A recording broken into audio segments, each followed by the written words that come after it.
Friends, ये अदरक का टुकड़ा, ये दालचीनी, 15-20 काली मिर्च, 3-4 लौंग, ये सब को हम खलबत्ते में कूट लेंगे।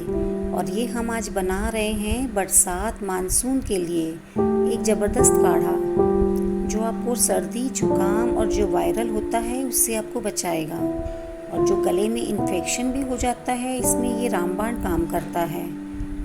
आप इसको दिन में 2 से 3 बार थोड़ी थोड़ी मात्रा में पिएंगे तो कुछ ही दिनों में आपके ये जो सर्दी खांसी है उसमें आपको आराम लगेगा। और इसके लिए हम ये 2 गिलास पानी लिए हैं एक भगोने में, और इसको आप बच्चे बड़े सभी ले सकते हैं। और सब ये हमारी होम रेमेडी है, सारी किचन में ही आपको सामान मिल जाते हैं।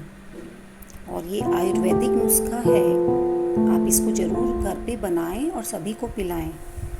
और इसमें अब हम डाल देंगे ये अदरक, काली मिर्ची और लौंग और दालचीनी का ये क्रश किया हुआ। अब इसमें हम डाल रहे हैं ये पुदीने के पत्ते हैं, मिंट लीव्स, और ये तुलसी के पत्ते हैं। तो इसको हमने अच्छे से धो लिए थे और ये 15-20 पत्ते इसमें डाल दिए हैं। और अब इसको हम उबालने के लिए चढ़ा देंगे। 5 से 6 मिनट कम से कम हम इसको उबाल लेंगे, जब तक थोड़ा पानी इसका कम ना हो जाए और हमको बहुत अच्छा इसका कलर मिल जाएगा। एक तरह से ये सिरप का ही काम करता है, जैसे सर्दी खांसी का हम सिरप लाते हैं, और ये भी हमारा घर का ही सिरप है।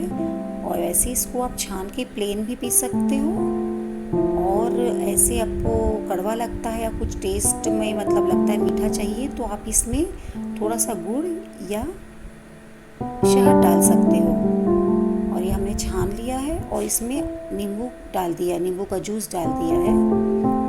इसको आप ज़रूर अपनाएं और इस मौसम में इसको यूज़ करें। आप देखेंगे काफ़ी आपको आराम मिलेगा।